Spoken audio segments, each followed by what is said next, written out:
When I was looking back at the notes from the eve of last season, and I said to you, what are your hopes?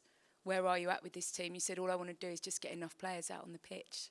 If we roll through 12 months, how different does the eve of this season feel?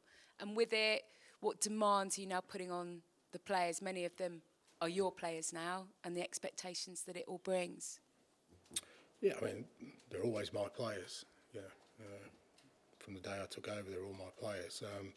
Look, it's been a different pre-season, fair to say. I think we feel a lot more settled, and I think better prepared for what's ahead. I mean, last year, sort of this time, there was still a lot of unknowns for us. And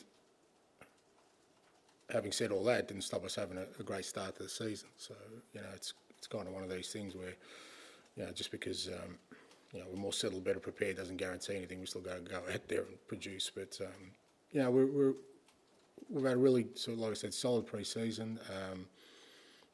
For the most part, everyone's sort of contributed to that. Obviously, we've got some guys in late last week and guys who are just sort of coming back from long-term injuries, Destiny, Richie, Fraser Foster. But I think this last sort of 7 days that we've had everyone in, you can see that the level of training has gone up again from what it was in pre-season and on tour, and that's really created a really good sort of environment for us. And like I said, we've still got a couple of sessions to go, but pleasing thing is that pretty much everyone on the list is available, and that's going to be important for us. I mean, obviously, right until the international break, we kind of know the fixtures, but after that, Europe starts, Carabao Cup. We're going to have a lot of games, so we're going to need a strong squad. So the next sort of 3 weeks still gives us some time to put some work into guys to get them ready.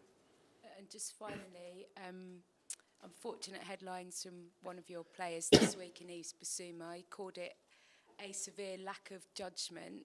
What was your take on the situation? And is there a little bit of a sense of disappointment? Because these are one of the players that you want to step up and lead, this season. Yeah, look, again, I've been in the game for a long time, and every time situations like this arise, and they do happen, I think I've always tried to sort of look at them in a couple of different ways. One is there's a person involved, and in this case it's Biss, and he's made a really poor decision. And you want to understand that, and you want to try and help him through that. And as a club, what we can do to make sure he doesn't make those kind of choices and decisions in the future. Within that context, there's still sanctions that are involved, and some of those sanctions include education and giving him a clearer understanding of why he did what he did was how wrong it was, and hopefully through that he comes out of it. You always want to give people an opportunity to kind of learn from their mistakes.